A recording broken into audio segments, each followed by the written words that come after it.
ನಮಸ್ಕಾರ. ಸದಾನಂದ ಬಾಮ್ನಿ ಯೂಟ್ಯೂಬ್ ವಾಹಿನಿಗೆ ಸ್ವಾಗತ. ನಿನ್ನೆ ಬೆಳಗಾವಿಯಲ್ಲಿ ಗಾಂಧಿ ಭಾರತ ಸಮಾವೇಶ ನಡೆಯಿತು. ಗಾಂಧೀಜಿಯವರು ಬಂದು 100 ವರ್ಷದ ನಿಮಿತ್ತ ಈ ಕಾರ್ಯಕ್ರಮವನ್ನು ಹಮ್ಮಿಕೊಳ್ಳಲಾಗಿತ್ತು. ಮೊದಲು ಬೆಳಗಾವಿಯ ಸುವರ್ಣಸೌಧ ಎದುರಿಗೆ ಗಾಂಧಿ ಪುತ್ಥಳಿಯ ಅನಾವರಣವನ್ನು ಕಾಂಗ್ರೆಸ್ ನಾಯಕರು ಮಾಡಿದರು. ತದನಂತರ ಸಿಪೆಡ್ ಗ್ರೌಂಡಿಗೆ ಬಂದು ಅಲ್ಲಿ ಕಾಂಗ್ರೆಸ್ ಕಾರ್ಯಕರ್ತರನ್ನು ಉದ್ದೇಶಿಸಿ, ಜನರನ್ನು ಉದ್ದೇಶಿಸಿ ಮತ್ತು ಗಾಂಧೀಜಿ ವಿಚಾರಧಾರೆಗಳನ್ನು ಉದ್ದೇಶಿಸಿ ಬಂದಂಥ ಜನಸಮೂಹಕ್ಕೆ ಒಂದು ಹಿತವಚನವನ್ನು ಹೇಳಿದರು. ಡಿ ಕೆ ಶಿವಕುಮಾರ್ ಅವರ ನೇತೃತ್ವದಲ್ಲಿ ಇದು ಯಶಸ್ವಿ ಆಯಿತು ಅಂತ ಹೇಳ್ಬೋದು. ನಂತರ ಕಾರ್ಯಕರ್ತರಿಗೆ ಅಲ್ಲಲ್ಲಿ ಊಟದ ವ್ಯವಸ್ಥೆಯನ್ನು ಕೂಡ ಮಾಡಿದರು. ನಂತರ 2 ಲಕ್ಷಕ್ಕೂ ಹೆಚ್ಚು ಕಾಂಗ್ರೆಸ್ ಕಾರ್ಯಕರ್ತರು ಗಾಂಧೀಜಿ ವಿಚಾರವನ್ನು ಒಪ್ಪಿಕೊಂಡಂಥ ಜನ ಸೇರಿದರು. ಬೆಳಗಾವಿ ತುಂಬೆಲ್ಲ ಆ ಕಟೌಟ್ಗಳ ಒಂದು ಭರಾಟೆ ಎದ್ದು ಕಾಣ್ತಾ ಇತ್ತು. ಗಾಂಧೀಜಿ ಸಮಾವೇಶ ಯಶಸ್ವಿ ಆಯಿತು ಅಂತ ಹೇಳ್ಬೋದು. ಅಂದ್ರೆ ಭಾಷಣವನ್ನು ಮಾಡಿದರು. ಹಾಗಾದರೆ ಯಾರ್ಯಾರು ಏನೇನು ಮಾಡಿದರು ಅನ್ನೋದನ್ನು ಈಗ ಕೇಳ್ಕೊಳ್ಳೋಣ. ಗಾಂಧೀಜಿಯವರ ತತ್ವ, ಆದರ್ಶ ಇವನ್ನೆಲ್ಲ ಕೂಡ ಒಟ್ಟುಗೂಡಿಸ್ಕೊಂಡು ಹೋಗಬೇಕು ಅಂತೇಳಿ ಜೈ ಬಾಪು, ಜೈ ಭೀಮ್, ಜೈ ಸಂವಿಧಾನ ಸಮಾವೇಶವನ್ನ ಇವತ್ತು ಎಐಸಿಸಿಯ ಕಾರ್ಯಕ್ರಮವನ್ನು ಇವತ್ತು ನಾವು ಹಮ್ಮಿಕೊಂಡಿದ್ದೇವೆ. ಇದು ಕೇವಲ ಕಾಂಗ್ರೆಸ್ ಪಕ್ಷದ ಕಾರ್ಯಕ್ರಮ ಅಲ್ಲ, ಇದು ಸರ್ಕಾರದ ಮಾತ್ರ ಕಾರ್ಯಕ್ರಮ ಅಲ್ಲ. ಇದು ಈ ದೇಶದ ಜನರಿಗೆ, ಈ ದೇಶದ ಐಕ್ಯತೆಗೆ, ಈ ದೇಶದ ಸಮಗ್ರಕ್ಕೆ, ಗಾಂಧೀಜಿಯವರ, ಅಂಬೇಡ್ಕರ್ ಅವರ ಸ್ಮರಣೆ ಹಾಗೂ ಸಂವಿಧಾನದ ರಕ್ಷಣೆಗೆ ಈ ಸಮಾವೇಶದ ಮುಖ್ಯ ಉದ್ದೇಶ. ಮತ್ತು ಬೆಳಗಾವಿ ಇದು ಕಿತ್ತೂರು ರಾಣಿ ಚೆನ್ನಮ್ಮ ಅವರ ಜನ್ಮಭೂಮಿ. ಮಹಾನ್ ವೀರ್ ನಾರಿ ಈ ಒಂದು ಬೆಳಗಾವಿಯಲ್ಲಿ ಹುಟ್ಟಿ ದೇಶದ ಸ್ವಾಭಿಮಾನಕ್ಕಾಗಿ, ದೇಶದ ಜನರ ರಕ್ಷಣೆಗಾಗಿ ಅವರು ಹೋರಾಟವನ್ನು ಮಾಡಿದ್ರು. ಅದಕ್ಕಾಗಿ ಇದು ರಾಣಿ ಚೆನ್ನಮ್ಮನ ಒಂದು ಊರು ಅಂತಕ್ಕಂಥದ್ದನ್ನು ನಾನು ಹೇಳ್ತೇನೆ. ಇದೇ ರೀತಿಯಾಗಿ ಬಿಜೆಪಿ, RSS ಇವರ ವಿರುದ್ಧ ಹೋರಾಟ ಮಾಡತಕ್ಕಂಥ ನಮ್ಮಲ್ಲಿ ಯಾರಾದರೂ ಶಕ್ತಿಶಾಲಿ ಒಬ್ಬ ಹೆಣ್ಣುಮಗಳಿದ್ರೆ, ಸ್ತ್ರೀ ಇದ್ರೆ ಅದು ಪ್ರಿಯಾಂಕಾ ಗಾಂಧಿ ಅವರು ಅನ್ನತಕ್ಕಂಥ ಮಾತನ್ನ ನಾನು ಹೇಳ್ತೇನೆ. खून की नदियां बहती थी, ರಕ್ತದ ನದಿಗಳು ಸಮುದ್ರಗಳು ಹರಿತಾ ಇದ್ವು. और हमारा ये स्वतंत्रता संग्राम, ಆದ್ರೆ ನಮ್ಮ ಒಂದು ಸ್ವತಂತ್ರದ ಹೋರಾಟ इस पूरी दुनिया में अनोखा संग्राम, ಈ ಪೂರ್ತಿ ವಿಶ್ವದಲ್ಲೇ ಒಂದು ಅದ್ಭುತವಾದಂತ, ವಿಶೇಷವಾದಂತ ಹೋರಾಟ ಆಗಿತ್ತು. जो सत्य और अहिंसा के आधार पर लड़ा गया. ಈ ಒಂದು ಸ್ವತಂತ್ರದ ಹೋರಾಟ ಸತ್ಯ ಮತ್ತೆ ಅಹಿಂಸೆಯ ಆಧಾರದ ಮೇಲೆ ಹೋರಾಟ ನಡೆಯಿತು.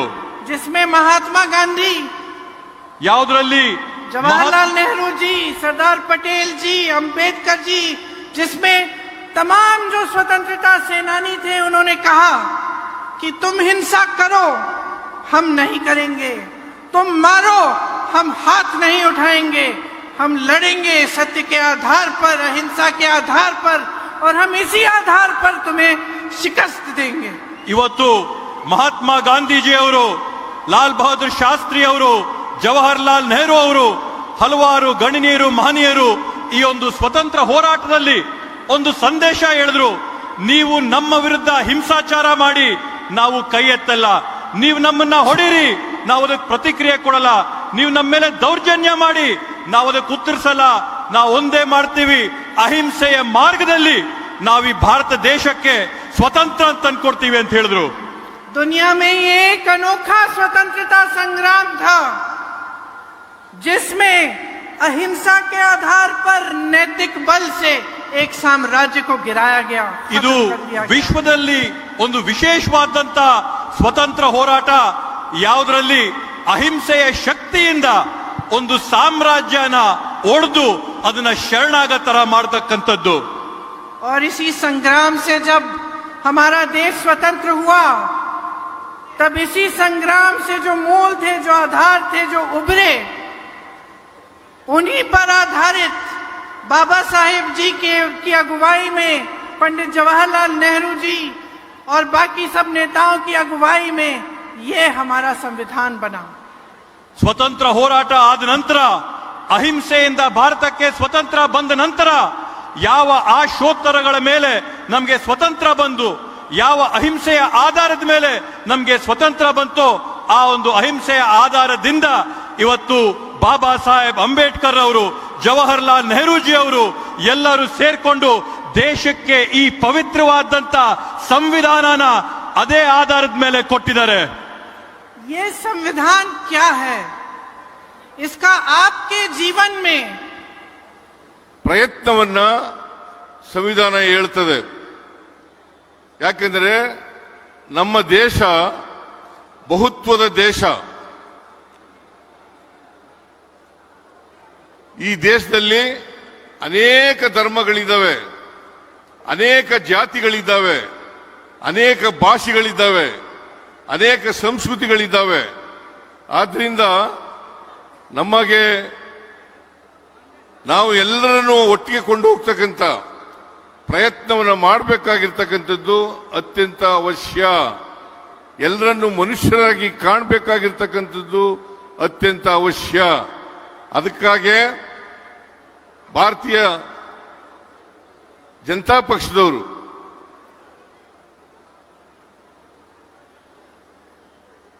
ಬಾಪುವನ್ನು ವಿರೋಧ ಮಾಡ್ತಾರೆ, ಅಂಬೇಡ್ಕರ್ ಅವರನ್ನು ವಿರೋಧ ಮಾಡ್ತಾರೆ, ಸಂವಿಧಾನವನ್ನು ವಿರೋಧ ಮಾಡ್ತಾರೆ. ಆ ಕಾರಣದಿಂದಲೇ ಇವತ್ತು ಬೆಳಗಾವಿನಲ್ಲಿ ಜೈ ಬಾಪು, ಜೈ ಭೀಮ್, ಜೈ ಸಂವಿಧಾನ್ ಈ ಸಮಾವೇಶವನ್ನ, ಈ ಹೆಸರಿನಲ್ಲಿ ಸಮಾವೇಶವನ್ನ ಏರ್ಪಾಡು ಮಾಡಿ ಇವತ್ತು ಬಾಪುವಿನ ವಿಚಾರಗಳು, ಅಂಬೇಡ್ಕರ್ ಅವರ ವಿಚಾರಗಳು, ಸಂವಿಧಾನದ ಆಶಯಗಳು ಇವುಗಳನ್ನು ಮುಂದಿನ ಪೀಳಿಗೆಗೆ ಕೊಂಡೊಯ್ತಕ್ಕಂಥ ಪ್ರಯತ್ನವನ್ನ ಮಾಡಬೇಕು ಅಂತಕ್ಕಂಥ ಉದ್ದೇಶ ಇದು. ಈ ಜೈ ಬಾಪು, ಜೈ ಭೀಮ್, ಜೈ ಸಂವಿಧಾನ ಈ ಸಮಾವೇಶ 27ನೇ ತಾರೀಕು, ಡಿಸೆಂಬರ್ 27ನೇ ತಾರೀಕು ನಡೀಬೇಕಾಗಿತ್ತು. ಅವತ್ತಿಗೆ 100 ವರ್ಷಗಳು ಬೆಳಗಾವಿನಲ್ಲಿ ಅಧಿವೇಶನ, ಕಾಂಗ್ರೆಸ್ ಅಧಿವೇಶನ ನಡೆದು 100 ವರ್ಷಗಳು ತುಂಬಿತ್ತು. ಮಹಾತ್ಮ ಗಾಂಧೀಜಿಯವರು ಆ ಅಧಿವೇಶನದ ಅಧ್ಯಕ್ಷತೆಯನ್ನು ವಹಿಸಿದ್ರು. ಅದೇ ಮೊದಲು ಅಧ್ಯಕ್ಷರಾಗಿದ್ದದ್ದು ಅವರು, ಅದೇ ಕೊನೆಯ ಅಧ್ಯಕ್ಷರಾಗಿದ್ದದ್ದು. ಬಹುಶಃ ಈ ಅಧಿವೇಶನ ಕರ್ನಾಟಕದ ನೆಲದಲ್ಲಿ ನಡೆದಿರತಕ್ಕಂಥದ್ದು ಕೂಡ ಅದೇ ಮೊದಲು, ಅದೇ ಕೊನೆ ಅಂತಕ್ಕಂಥ ಮಾತುಗಳನ್ನು ಹೇಳಲಿಕ್ಕೆ ಬಯಸ್ತಾ ಇದ್ದೇನೆ. ಆದ್ರಿಂದ 27ನೇ ತಾರೀಕು ನಾವು ಡಿಸೆಂಬರ್ 27ನೇ ತಾರೀಕು ಜೈ ಬಾಪು, ಜೈ ಭೀಮ್, ಜೈ ಸಂವಿಧಾನ ಸಮಾವೇಶವನ್ನು ನಡೆಸಬೇಕಾಗಿತ್ತು. ಆದರೆ ದುರ್ದೈವ, ಈ ದೇಶದ ಮಾಜಿ ಪ್ರಧಾನಮಂತ್ರಿ ಮನಮೋಹನ್ ಸಿಂಗ್ರವರು ಕಾಲವಾದದ್ರಿಂದ ಇದನ್ನ ಮುಂದೂಡಬೇಕಾದಂತ ಅನಿವಾರ್ಯತೆ ನಿರ್ಮಾಣ ಆಯಿತು. ಹಾಗಾಗಿ ನಾವು ಈ ಸಮಾವೇಶನ ಮಾಡಲಿಕ್ಕೆ ಆಗಲಿಲ್ಲ. ಮತ್ತೆ ಇವತ್ತು ಬೆಳಿಗ್ಗೆ 11 ಗಂಟೆಗೆ ನಮ್ಮ ಸುವರ್ಣಸೌಧದ ಎದುರುಗಡೆ ಬಾಪೂಜಿಯವರ ಪ್ರತಿಮೆಯನ್ನ ಅನಾವರಣ ಮಾಡತಕ್ಕಂಥ ಕೆಲಸವನ್ನ ಮಾನ್ಯ ಖರ್ಗೆ ಅವರು ಮಾಡಿದ್ದಾರೆ. ಇದನ್ನ ಈ ಅನಾವರಣವನ್ನು ಮಾಡಿರ್ತಕ್ಕಂಥದ್ದು ನಮ್ಮ ಉದ್ದೇಶ ಬಾಪೂಜಿಯವರ ತತ್ವ ಆದರ್ಶಗಳು. ಯಾಕಂತಂದ್ರೆ ಇವತ್ತಿಗೂ ಕೂಡ ಬಾಪೂಜಿಯವರ ತತ್ವಗಳು, ಆದರ್ಶಗಳು ಪ್ರಸ್ತುತ, ಅವು ಇನ್ನೂ ಕೂಡ ಜೀವಂತವಾಗಿದ್ದಾವೆ ಅಂತಕ್ಕಂಥದ್ದನ್ನು ತಿಳ್ಕೋಬೇಕಾಗ್ತದೆ. ಅವು ಎಲ್ಲ ಕಾಲಕ್ಕೂ ಪ್ರಸ್ತುತ ಆಗಿರೋದ್ರಿಂದ ಈ ದೇಶದಲ್ಲಿ ಸಾಮರಸ್ಯವನ್ನು ಬಯಸಿದ್ದರಿಂದ, ಹಿಂದೂ ಮುಸಲ್ಮಾನರು ಒಟ್ಟಾಗಿ ಬಾಳಬೇಕು ಅಂತಕ್ಕಂಥದನ್ನ ಬಯಸಿದ್ದರಿಂದ ನಾವು ಇದನ್ನ ಮುಂದುವರಿಸತಕ್ಕಂಥ ಹೋಗ್ಬೇಕಾಗಿರ್ತಕ್ಕಂಥ ಅನಿವಾರ್ಯತೆ ಇದೆ ಅಂತಕ್ಕಂಥದನ್ನ ಕಾಣಬೇಕಾಗ್ತದೆ. ಮಹಾತ್ಮ ಗಾಂಧೀಜಿ ಅವರ ಅಧ್ಯಕ್ಷತೆಯಲ್ಲಿ 1924ರಲ್ಲಿ ನಡೆದ ಬೆಳಗಾವಿ ಕಾಂಗ್ರೆಸ್ ಅಧಿವೇಶನದ ಶತಮಾನೋತ್ಸವ ಸ್ಮರಣಾರ್ಥಕವಾಗಿ ಆಯೋಜಿಸಿಬಿಟ್ಟಿರುವ ಈ ಗಾಂಧೀಜಿ ಅವರ ಪುತ್ಥಳಿ ಅನಾವರಣ ಕಾರ್ಯಕ್ರಮ ಮುಕ್ತಾಯದ ಹಂತ ತಲುಪಿದೆ. ಈ ಮಹತ್ವಪೂರ್ಣ ಕಾರ್ಯಕ್ರಮವನ್ನು ಯಶಸ್ವಿಯಾಗಿಸಲು ತಮ್ಮ ಬೆಂಬಲ ಪ್ರೋತ್ಸಾಹ ನೀಡಿ ಸಹಕರಿಸಿದ ತಮ್ಮೆಲ್ಲರಿಗೂ ನಾನು ಮನದಾಳ ಕೃತಜ್ಞತೆಗಳನ್ನು ಅರ್ಪಿಸಿದ್ದೇನೆ. ತಮ್ಮೆಲ್ಲರ ಗಣ ಉಪಸ್ಥಿತಿ ಈ ಕಾರ್ಯಕ್ರಮವನ್ನು ಐತಿಹಾಸಿಕ ಮತ್ತು ಸ್ಮರಣೀಯವಾಗಿಸಿದೆ ಎಂದು ಹೇಳಲಿಕ್ಕೆ ಇಚ್ಛಿಸ್ತೇನೆ. ಈ ಗಮನಾರ್ಹ ಕಾರ್ಯಕ್ರಮದ ಉದ್ಘಾಟನೆಯನ್ನು ನೆರವೇರಿಸಿದವರು ರಾಜ್ಯಸಭಾ ವಿರೋಧ ಪಕ್ಷ ನಾಯಕರಾದ ಸನ್ಮಾನ್ಯ ಶ್ರೀ ಮಲ್ಲಿಕಾರ್ಜುನ್ ಖರ್ಗೆಜಿ ಅವರ ಆಶೀರ್ವಾದ, ಅವರ ಗಣ ಉಪಸ್ಥಿತಿ ಮತ್ತು ಸ್ಫೂರ್ತಿದಾಯಕ ಮಾತುಗಳು ನಮಗೆ ಇನ್ನಷ್ಟು ಉತ್ತಮ ಯೋಜನೆಗಳು ಅನುಷ್ಠಾನಕ್ಕೆ ಪ್ರೇರಣೆ ನೀಡಿದಂತಾಗಿದೆ. ಅಪಾರ ತ್ಯಾಗ, ಪರಿಶ್ರಮ, ಸಮರ್ಪಣೆಗೆ ಉದಾಹರಣೆಯಾಗಿರುವ ತಮ್ಮ ಜೀವನದ ಚರಿತ್ರೆ ಸಂವಿಧಾನದ ಮೌಲ್ಯಗಳಿಗೆ ಮತ್ತು ಜನಸಾಮಾನ್ಯರ ಕಲ್ಯಾಣಕ್ಕಾಗಿ ನಿಮ್ಮ ಬದ್ಧತೆ ಎಲ್ಲರಿಗೂ ಸ್ಫೂರ್ತಿದಾಯಕವಾಗಿದೆ. ಅವರಿಗೆ ನಾನು ಅತ್ಯಂತ ಗೌರವಪೂರ್ವಕವಾಗಿ ಕರ್ನಾಟಕ ಜನತೆಯ ಪರವಾಗಿ ಕೃತಜ್ಞತೆಗಳನ್ನು ಅರ್ಪಿಸಿದ್ದೇನೆ. ಧನ್ಯವಾದಗಳು ತಮಗೆ ಸನ್ಮಾನ್ಯ ಖರ್ಗೆಜಿ ಅವರೇ. ಅದೇ ರೀತಿ ಈಗ ತಾನೇ ಉದ್ದೇಶಿಸಿ ಮಾತಾಡಿರುವಂಥ ಕರ್ನಾಟಕದ ಮುಖ್ಯಮಂತ್ರಿಗಳ ಸನ್ಮಾನ್ಯ ಸಿದ್ದರಾಮಯ್ಯರು ಕೂಡ ತಮ್ಮೆಲ್ಲರ ಪರವಾಗಿ ಅಭಿನಂದನೆಗಳನ್ನು ಸಲ್ಲಿಸಿದ್ದೇನೆ. ಈ ಕಾರ್ಯಕ್ರಮದಲ್ಲಿ ಉಪಸ್ಥಿತಿರುವಂಥ ವಿಧಾನಸಭೆಯ ಅಧ್ಯಕ್ಷರಾದ ಸನ್ಮಾನ್ಯ UT ಖಾದರ್ ಅವರಿಗೆ, ಅದೇ ರೀತಿ ವಿಧಾನ ಪರಿಷತ್ತಿನ ಗೌರವಾನ್ವಿತ ಸಭಾಪತಿಗಳಾದ ಸನ್ಮಾನ್ಯ ಶ್ರೀ ಬಸವರಾಜ ಹೊರಟ್ಟಿ ಕೂಡ ಧನ್ಯವಾದಗಳನ್ನು ಅರ್ಪಿಸಿದ್ದೇನೆ. ಅದೇ ರೀತಿ ಕಾರ್ಯಕ್ರಮದಲ್ಲಿ ಮುಖ್ಯ ಅತಿಥಿಗಳಿಗೆ ಆಗಮಿಸಿದಂಥ ವಯನಾಡಿನ ಸಂಸದೀಯಾದ ಶ್ರೀಮತಿ ಪ್ರಿಯಾಂಕಾ ಗಾಂಧಿ ಅವರು ಕೂಡ ತಮ್ಮೆಲ್ಲ ಪರವಾಗಿ ಅಭಿನಂದನೆಗಳನ್ನು ಸಲ್ಲಿಸಿದ್ದೇನೆ. ಅದೇ ರೀತಿ ನಮ್ಮ KPCC ಅಧ್ಯಕ್ಷರು ಉಪಮುಖ್ಯಮಂತ್ರಿಗಳ ಸನ್ಮಾನ್ಯ ಶ್ರೀ DK ಶಿವಕುಮಾರ್ ಅವರು ಕೂಡ ತುಂಬ ಹೃದಯದ ಕೃತಜ್ಞತೆಗಳನ್ನು ಅರ್ಪಿಸಿದ್ದೇನೆ. ಅದೇ ರೀತಿ ವಿಧಾನಸಭೆ ಉಪಸಭಾಪತಿಯವರಾದ ಶ್ರೀ ರುದ್ರಪ್ಪ ಲಮಾಣಿ ಅವರಿಗೂ ಕೂಡ ಪ್ರೀತಿಪೂರ್ವಕವಾದ ವಂದನೆಗಳು. ಅದೇ ರೀತಿ ನಮ್ಮ AICC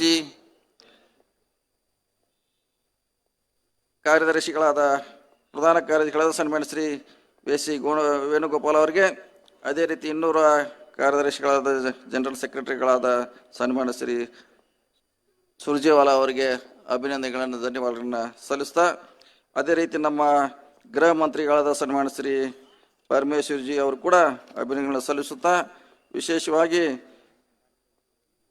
ಇನ್ನೋರ್ವ ಸಚಿವರು ಹಿರಿಯರಾದ ಸನ್ಮಾನ್ಯ ಶ್ರೀ HK ಪಾಟೀಲ್ ಅವರು ಕೂಡ ತಮ್ಮೆಲ್ಲರ ಪರವಾಗಿ ಅಭಿನಂದನೆಗಳನ್ನು ಸಲ್ಲಿಸಿ, ವಿಶೇಷವಾಗಿ ವೇದಿಕೆಯ ಮುಂಭಾಗದಲ್ಲಿ ಉಪಸ್ಥಿತಿರುವ ವಿವಿಧ ರಾಜ್ಯಗಳ ಮಂತ್ರಿಗಳು, ಗೌರವಾನ್ವಿತ ನಾಯಕರುಗಳಿಗೆ, ಮಾನ್ಯ ಸಂಸದರಿಗೆ, ಕರ್ನಾಟಕ ವಿಧಾನಸಭೆ ಮತ್ತು ವಿಧಾನ ಪರಿಷತ್ ಎಲ್ಲ ಸದಸ್ಯರಿಗೆ ನಾನು ಅನಂತ ಕೃತಜ್ಞತೆಗಳನ್ನು ಅರ್ಪಿಸುತ್ತಾ, ವಿಶೇಷವಾಗಿ ಈ ಕಾರ್ಯಕ್ರಮದಲ್ಲಿ ಭಾಗವಹಿಸಿದ ಎಲ್ಲ ಮಾಧ್ಯಮ ಮಿತ್ರರು ಕೂಡ ಮತ್ತೊಮ್ಮೆ ಅಭಿನಂದನೆ ಸಲ್ಲಿಸಿ, ಈ ಕಾರ್ಯಕ್ರಮಕ್ಕೆ ಅತ್ಯಂತ ಪರೋಕ್ಷವಾಗಿ ಮತ್ತು ಬೇರೆ ರೀತಿಯಿಂದ ಎಲ್ಲ ರೀತಿಯಿಂದ ಸಹಕಾರ ಮಾಡಿದಂಥ ಎಲ್ಲರಿಗೆ ಮತ್ತೊಮ್ಮೆ ಅಭಿನಂದನೆ ಸಲ್ಲಿಸಿ, ಈ ಕಾರ್ಯಕ್ರಮ ಅತ್ಯಂತ ಯಶಸ್ವಿಯಾಗಿ ನಡೆಸಲು ಸಹಕರಿಸಿದ ಎಲ್ಲ ಮಾಣಿಗೆ ನಾನು ಅಭಿನಂದಿಸಿ ನನ್ನ ಮಾತು ಮುಗಿಸ್ತು. ನಮಸ್ಕಾರ ಎಲ್ಲರಿಗೂ.